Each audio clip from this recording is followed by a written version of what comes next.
দূর দূর, হঠাৎ করে কেন যে এত চুল ঝরছে বুঝতেই পারছি না। কতদিন হয়ে গেল চুল ওঠা আর থামছেই না। না, এমন হতে থাকলে তো মাথায় টাক পড়ে যাবে। না না না, আজ রাজবৈদ্যের কাছে পরামর্শ নিতে হবে। কি ব্যাপার মহারাজ, আজ আপনাকে এমন চিন্তিত দেখাচ্ছে কেন? জীবনে বড় দুঃখ গোপাল, মন মেজাজ একদম ভালো নেই। সে কি হয়েছে মহারাজ? গোপাল থাকতে দুঃখ কিসের? আর বলো না,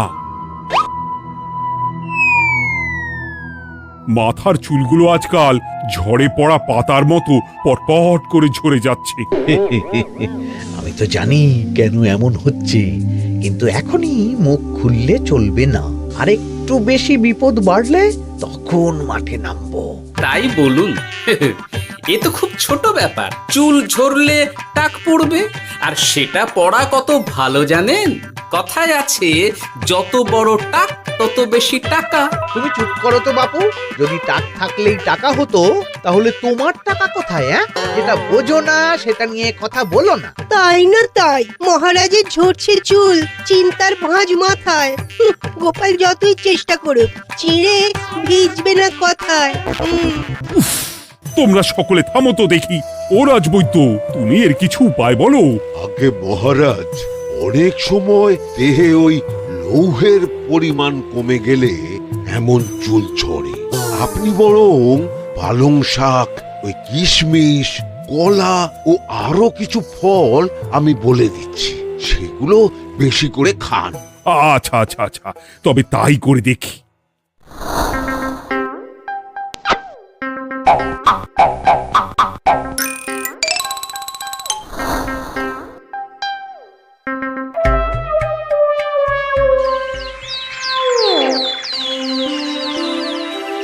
ও রাজবৈদ্য, তোমার কথা মতো শাক পাতা ফলমূল সবই তো খেলাম, চুল ঝরা বন্ধ তো হলোই না। তো জানতামই এমন হবে। কিন্তু মহারাজ, এমনটা তো হওয়ার কথা নয়। কিন্তু হচ্ছে তো। আরে আমার সাধে চুল, কোথায় চলে গেলি সব? এর জন্য তুমি দায়ী। তুমি এর জন্য শাস্তি পাবে বৈদ্য। আমাকে আমাকে ক্ষমা করে দিন মহারাজ। এমনটা হবে এ তো আমি ভাবতেই পারিনি। কিছু মনে করবেন না মহারাজ, ছোট মুখে বড় কথা বলছি। কিন্তু সত্যি এখানে রাজবৈদ্যর কোনো দোষ নেই। ওকে শাস্তি দেওয়াটা ঠিক হবে না মহারাজ। দেখেছেন মহারাজ, গোপালের সাহসটা দেখেছেন? আপনার মুখের উপর কথা বলছে। তা বলি, তুমি যখন এতই বোঝো, তাহলে নিজেই একটা আস্ত লোহা খেয়ে দেখো না, তোমার মাথায় চুল গজাচ্ছে কিনা। ঠিকই আছে, এসব মূর্খের মতো কথা কেবল আপনার থেকেই আশা করা যায় মন্ত্রী মশাই। মহারাজ, আপনি বিচক্ষণ মানুষ। আমার শুধু অনুরোধ, আরেকবার ভেবে দেখবেন। ঠিক আছে, রাজবৈদ্যকে আমি শাস্তি দেব না, কিন্তু সকলের জন্য আমার একটা ঘোষণা আছে। কি ঘোষণা? আমার এই কঠিন সমস্যা যে দূর করে দিতে পারবে, তাকে আমি বিশেষ পুরস্কারে ভূষিত করব। এই তো পেয়েছি। এই সুযোগ কোনোভাবেই হাতছাড়া করা চলবে না। এবারের সমস্যাটা সত্যি বেশ কঠিন। কি করলে যে মহারাজের চুল পড়া বন্ধ হবে সেই উপায় মাথাতেই আসছে না। হঠাৎ করে কেন যে এমন হলো কে জানে।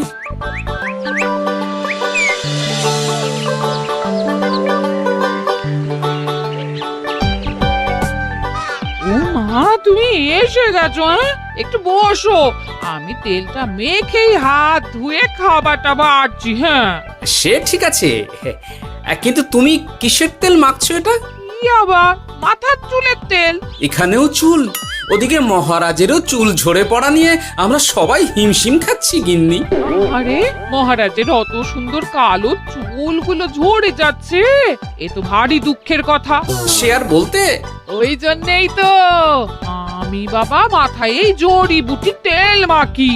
এতে চুলের গোড়া শক্ত করে, চুলকে ভালো রাখে, নতুন চুল গজায় সব। হ্যাঁ। কি কি বললে? নতুন চুলও গজায়? সত্যি? হ্যাঁ। বাহ, তাহলে আর চিন্তা কি? আমাকে এই তেলটা একটু দিতে পারবে গিন্নি? মহারাজকে দিয়ে আসি। উনি বলেছেন যে ওনার সমস্যা দূর করতে পারবে তাকে উনি পুরস্কার দেবেন। ওমা, এই তাই নাকি? এ তো দারুণ ব্যাপার গো। নাও নাও নাও, তেলখানা নিয়ে মহারাজকে কাল দিয়ে এসো তাহলে। আর জানিয়ে দিও, দিনে 2 বার কিন্তু তেল মাখতেই হবে। হ্যাঁ, আচ্ছা, ঠিক আছে।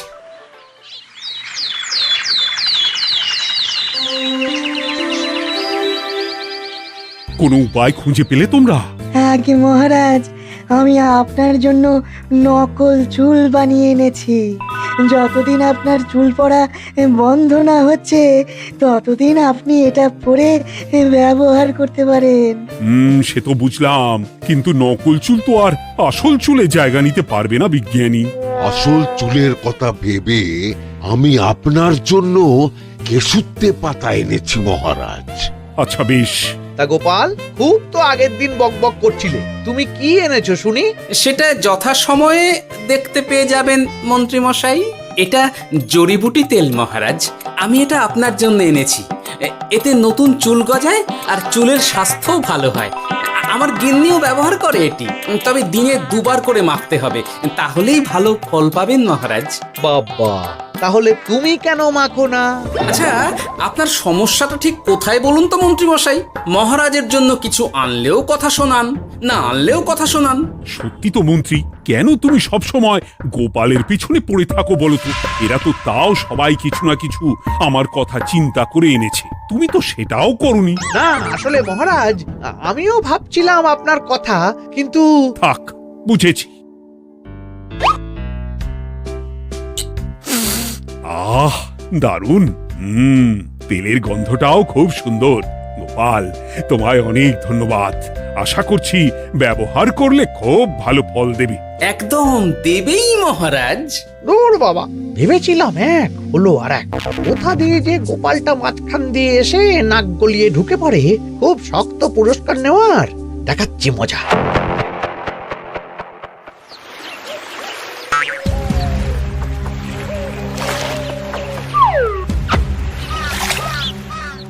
এবারে গোপালের তেল দিয়েই সব কিছু তোলপাড় করব।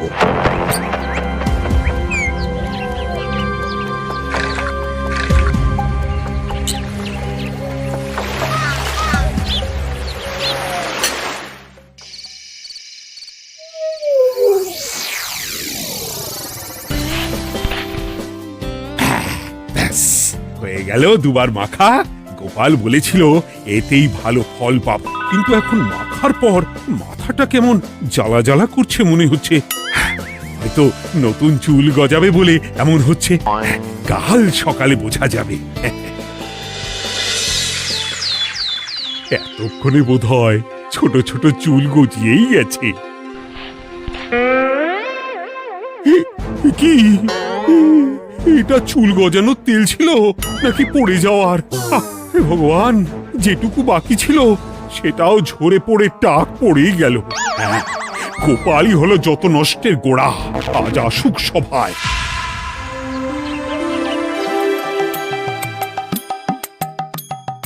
এই যে এখন এলেন উনি। ও কি মহারাজ, আপনি এমন কাপড় মাথায় জড়িয়ে বসে আছেন কেন? তুমি আর এমন প্রশ্ন জিজ্ঞাসা করো না গোপাল, তোমার দয়াতেই মহারাজের এমন অবস্থা। মানেটা আমি তোমায় দেখাচ্ছি, দাঁড়াও। এই যে গোপালের দেওয়া তেল মেখেই আমার এমন হয়েছে, আর তার জন্য আমি তোমাকে কোনোদিনও ক্ষমা করব না গোপাল। বিশ্বাস করুন মহারাজ, আমার গিন্নিও মাখে এই তেল, কিন্তু এমন কিছু তো এখনো পর্যন্ত ঘটেনি। আমি আর কিচ্ছু শুনতে চাই না। আমার মাথা ভর্তি চুল আমি ফেরত চাই। যতদিন না আমার মাথার সব চুল ফিরে আসছে ততদিন আমি তোমার মুখও দেখতে চাই না। মহারাজ, আপনার কোনো চিন্তা নেই, আমি তো আছি। এবার এই সমস্যার একটা সমাধান আমি করেই ছাড়বো। কি ব্যাপার, মন্ত্রী মশাই এত লাফাচ্ছে কেন? এসবের পেছনে আবার ওনার হাত নেই তো? না, ব্যাপারটা পরে দেখতে হচ্ছে।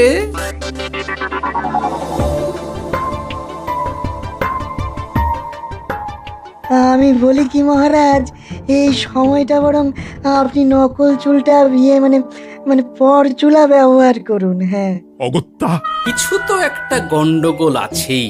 গিন্নিও তো রোজ মাথায় তেল মাখে, কই এমন তো হয় না। মন্ত্রী যদি কিছু করেও থাকে তাহলেও হাতে নাতে ধরবো কিভাবে? ও কি গো গোপাল দাদু, এখন এই সময় তুমি রাজসভা ছেড়ে এখানে? তোদের দাদু আর রাজসভায় যাবে না রে? কি বলছো গো? কেন? আর কেন, বিনা দোষে এমন শাস্তি। তোমায় শাস্তি দিয়েছে, তুমি শুধু বলো কে তোমার সাথে কি করেছে, বাকিটা আমরা বুঝে নিচ্ছি। আচ্ছা বলছি, কৃষ্ণনগরের মন্ত্রী মশাইয়ের বাড়িটা কোন দিকে একটু বলতে পারবেন? কৃষ্ণনগরে নতুন নাকি? আগে তো আপনাকে কখনো দেখেছি বলে মনে পড়ছে না। হ্যাঁ, আমি এখানে থাকি না, আমি এখানে আমার কাজে এসেছি, তাই মন্ত্রী মশাইয়ের বাড়ির ঠিকানাটা যদি একটু বলে দেন।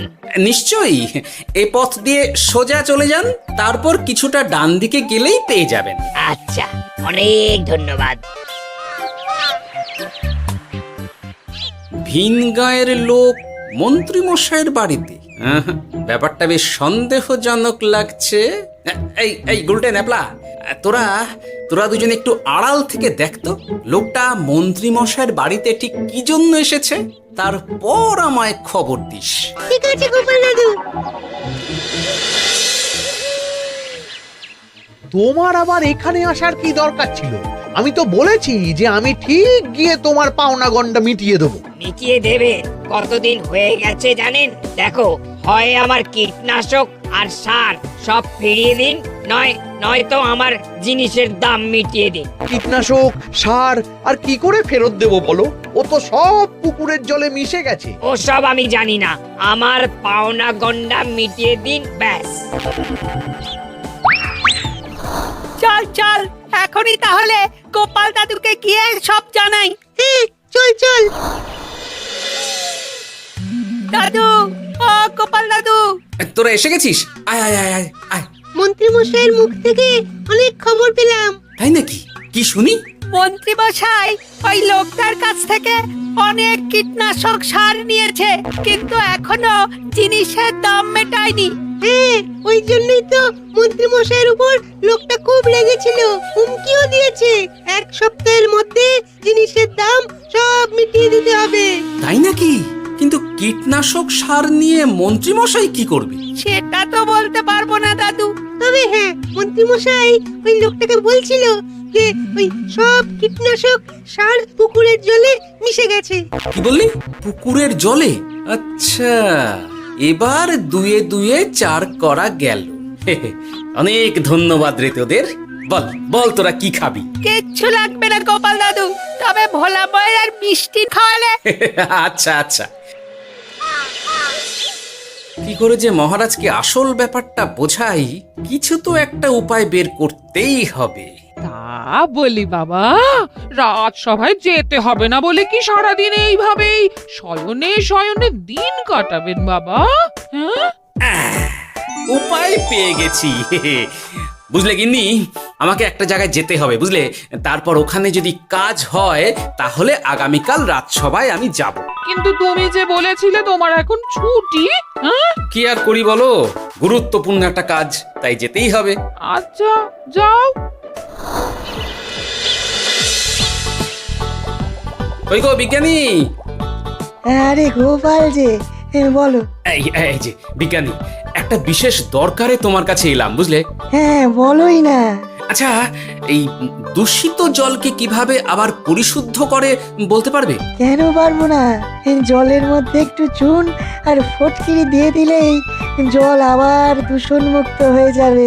তবে ওগুলো দেওয়ার পর কিছুদিন সেই জলকে ব্যবহার করা বন্ধ রাখতে হয়। হ্যাঁ, আচ্ছা আচ্ছা, অনেক ধন্যবাদ, আসি তাহলে। হ্যাঁ,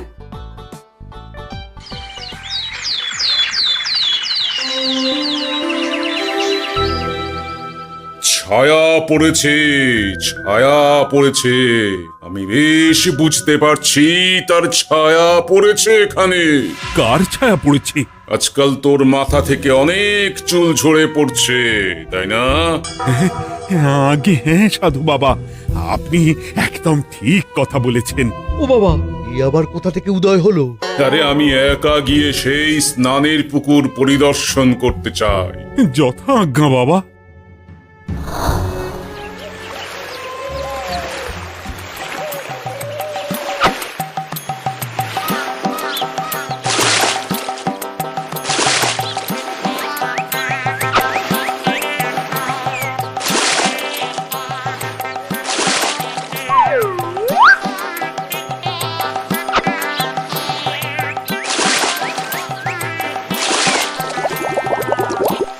যাক বাবা, মোটামুটি সপ্তাহখানেক এভাবে থাকলেই পুকুরের জল আবার আগের মতো পরিষ্কার হয়ে যাবে।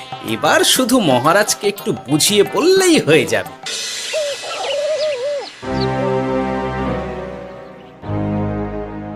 কি বুঝলেন সাধু বাবা? আমার অনুমানটাই ঠিক ছিল। পুকুরের জলে কালো ছায়া পড়েছে, কুদৃষ্টি পড়েছে, তাই এমন হচ্ছে। সে কি? কি কালো ছায়া? যত সব বাজে কথা। জল দূষণ করলাম আমি, আর দোষ পড়ছে কালো ছায়ার উপর। তাহলে এখন কি হবে? চিন্তার কোনো কারণ নেই। আমি মন্ত্রপুত ভস্য ছড়িয়ে দিয়েছি। 1 সপ্তাহ ওই পুকুরের জল স্পর্শ তো দূর, পুকুরের কাছেও যাওয়া নিষেধ। তাহলে আমার মোহরের কি হবে? যথা আজ্ঞা সাধু বাবা। ও কি, তাহলে মহারাজ এতদিন স্নান করবেন কোথায়? সে কথা কাউকে চিন্তা করতে হবে না। মহারাজের ওপরে কালো ছায়া পড়া জল পড়েছে, তাই আগে সেটা শোধন করতে হবে। আমাকে তাহলে কি করতে হবে সাধু বাবা? আমার শিষ্য গোপাল আমাকে আগেই এই বিষয় জানিয়েছিল। আমি তার হাত দিয়েই তোর স্নানের জল পাঠিয়ে দেব।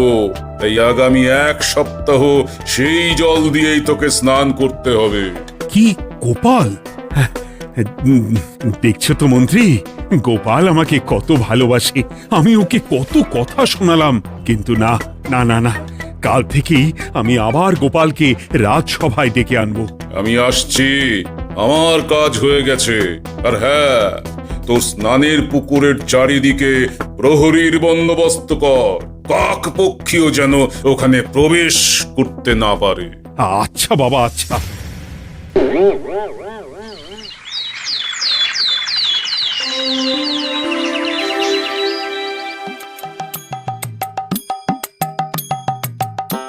গোপাল, তোমাকে আবার এখানে দেখতে পেয়ে আমার খুব ভালো লাগছে। তোমার গুরুদেব গতকাল এসেছিলেন, কিছু মনে করো না।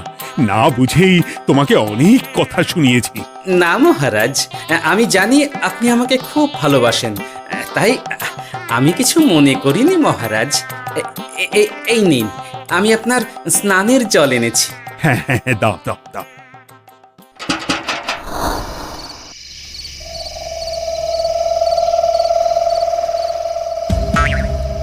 ও বাবা, পুকুরের কাছে যে গিয়ে দেখবো সে উপায় নেই। চারপাশে প্রহরীতে ভর্তি। তাহলে কি সত্যি সত্যি কালো ছায়া পড়েছে? ভালোই হলো, পাওনাদারকে বলে দেবো কীটনাশকটা জালি ছিল। হি হি।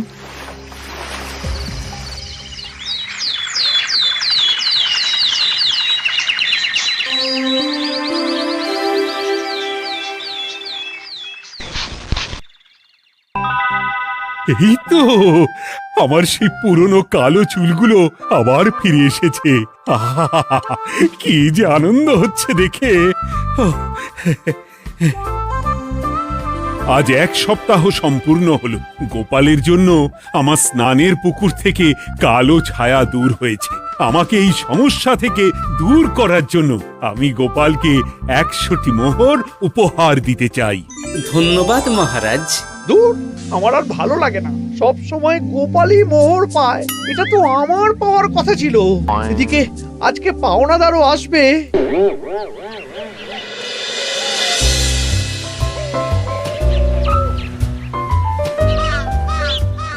গোপাল দাদু, ওই লোকটা এসে গেছে। আচ্ছা, আসছি। এটা তো মন্ত্রীর বাড়ির দিকে রাস্তা। আমরা তাহলে ওদিকে কেন যাচ্ছি গোপাল? আপনার পুকুরের আসল রহস্যটা কি সেটা আপনি জানবেন না মহারাজ? মানে? নিজের চোখেই দেখুন, তাহলে বুঝতে পারবেন। আর একটু সময় দাও আমায় ভাই, এমনিতেও তোমার কীটনাশক কোনো কাজের নয়। কি এখন এসব কথা আর একদিনও সময় দিতে পারছি না। একটু বোঝো, একটু। সব আমি মহারাজের পুকুরের জলে মিশিয়ে দিয়েছি। মন্ত্রী, তুমি তাহলে সেই কালো ছায়া? মহারাজ, আপনার পর্দা ফাঁস হয়ে গেছে মন্ত্রী মশাই। তুমি তাহলে সবটা জানতে? একদম প্রথম থেকে। এই রে, খুব জোর ফেঁসেছি। এদিকে পাওনাদার, ওদিকে মহারাজ, এখান থেকে কেটে পড়তে হবে। এই, গন্ডগোল করে আবার পালানো হচ্ছে তবে রে। বলো, কেন করেছিলে? মহারাজ, আমি ভেবেছিলাম আপনার সব চুল উঠে গেলে আমি আপনার কাছ থেকে চুল গজানোর ওষুধ দেওয়ার নামে অনেক টাকা লুটবো। কিন্তু সেই ভাবনা ভাবনাই থেকে গেল, সেগুড়ে যে বালি হয়ে গেল। ভাবা যায় চুলের জন্য চুলো চুলি, হ্যাঁ?